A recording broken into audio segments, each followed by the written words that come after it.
き通る白い花瓶が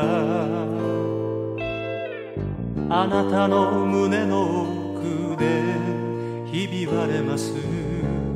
水がれてしおれてく花びらが私です。せめて振り向いてください。手紙一つも来ない人をなぜ待つのでしょうか。あなたに出会って頬を染めた春の街でしたね、あの日は。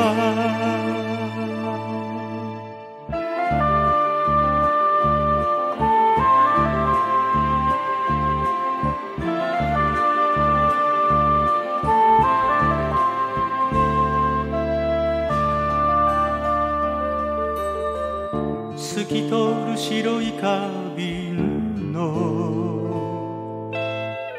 周りに落ちて消える吐息ばかり。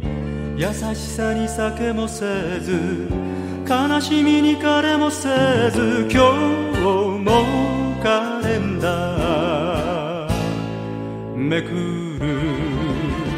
鳴らない電話を掴む指に諦めが揺れてる。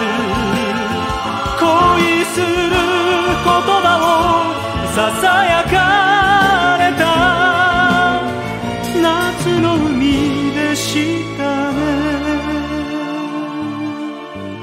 あの日から一人立ち止まる心を時は横切るのですね。宝泉かって知っていますか。種が飛び散ります。弾けた悲しみあなた